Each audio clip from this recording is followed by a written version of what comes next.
Like, so like the ending scene of Inception, when it's like, welcome home, Mr. Cobb, he comes back from the airport.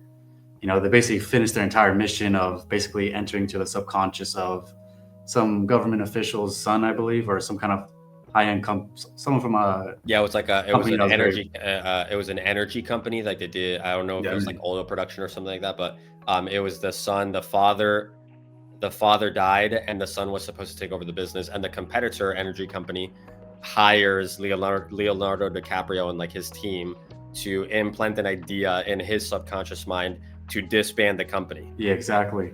So like they're basically finished their mission, and then they'll basically go through all these different dreams and all these kind of dream scenarios, and they can't tell what's real or fake. And they finally wake up out of like the entire mission. They're like, whoa, like, did we do it? Like, did we make it?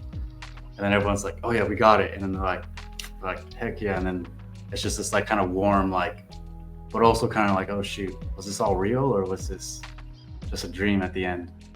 But it's the fact that like they got through all of that. Interestingly, at the end of the movie, he has that little the totem, the little spinning dreidel Yeah, the thing, little spinning, and he spins it, and the movie cuts off. It looks like it's about to fall over, but it cuts off, so you don't really see if it falls over or not.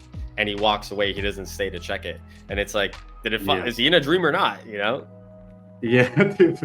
left on a cliffhanger, but Yeah. It goes to show, like, I mean, you want to pursue your dream life and your calling, things like that. It's just like you have an old life that you kind of have to wake up. Like you have to realize that you're in a dream, having your old habits, your old situations that you're in, and then just waking up and you're like, whoa, it's just a moment of awe. And like when you also mentioned lucid dreaming, actually what came into my mind too, because you're mentioning like, oh, opportunity will come here, this will pop up, when you start to go on the path of success.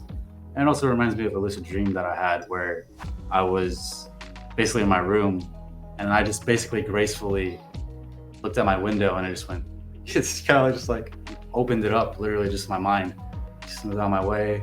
And then I would just make trees out of the floor, like nothing. I just summoned it from the ground and a whole tree grew. And I just started playing with my reality. I was just like easily just like opening stuff up.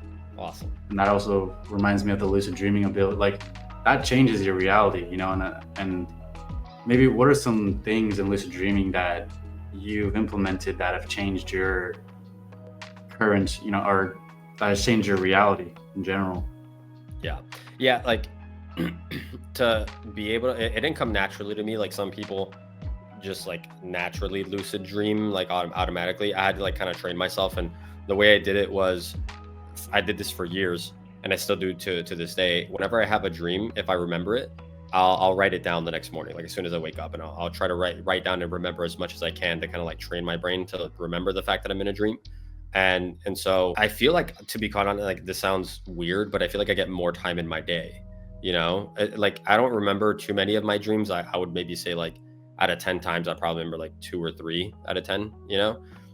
So most of the time I don't really remember the dream, but when I do remember them, it's like it feels like an adventure. And there's also certain things that I pick up that we're all energetic beings, and so a lot of times things that pop up in your dream is like direct guidance on how you can discern the physical reality even more.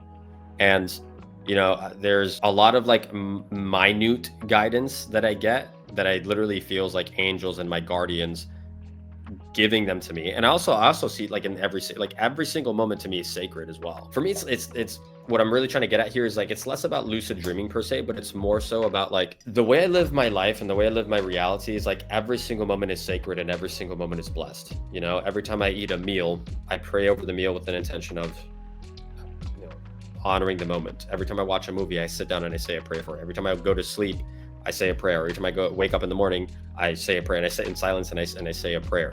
And this has allowed me to more readily access the wisdom and guidance that is literally embedded in every single moment. And so I genuinely don't worry. I don't worry about anything. Even if I'm experiencing a ton of uncertainty or pain, like business is going through the fucking wall. I'm like, what the fuck's going on? Something's broken. Holy shit. Or I'm uncertain about a certain relationship. Maybe it's like a girl I'm trying to get to know. Like, fuck, does she like me? I don't know. Like, that type of shit. It's like those things used to eat at me. They used to like eat me up alive, not knowing this. And when I let those things go as a construct of partly from the lucid dreaming stuff and really embracing and understanding the fact that we're multidimensional beings in a physical reality, but what it has allowed me to do, in essence, the access and the knowledge and awareness of that multidimensionality, is that every single moment you are like shifting realities almost, you know? In one reality, things are difficult, things are hard, you don't know what the fuck to do, oh my gosh. And then the next moment, it's a completely different reality, and you choose how you respond and how you react.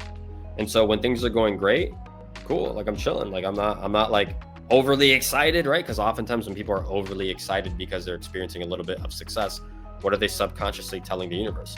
Oh, this doesn't happen to me often, so I'm going to celebrate this as much as I can because it's a very unfamiliar experience.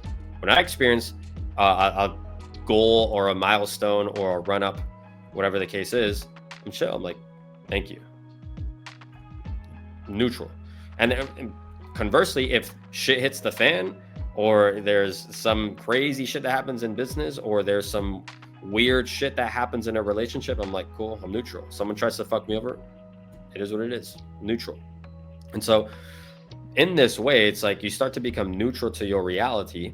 And by doing this, you're more in flow with reality, which allows for the better circumstances, the better ideas, the better opportunities to become presently available in your physical reality. And all you have to do is just let it come to you. It's like the whole lucid dreaming thing has unlocked an ability within me to just play more in the multidimensionality. Because for me, all of this stuff was very difficult to understand because I'm a very logical person. I'm a very mental person, right? Like my mind and my logic and my hypercritical mind and my extremely judgmental mind, a lot of the healing that I've done has been to soften that. Just relax, just chill. Like everything doesn't need to be super structured perfectly. It's like, no. In fact, like the more you play in the emotional aspect, the more you play in the heart-centered aspect of life, it's like things work out much more synchronistically. And it's like I have physical evidence of that in my reality. I have evidence of that in the clients that I work with, the people that are associated with me. You know, it's like it gets fun. Yeah.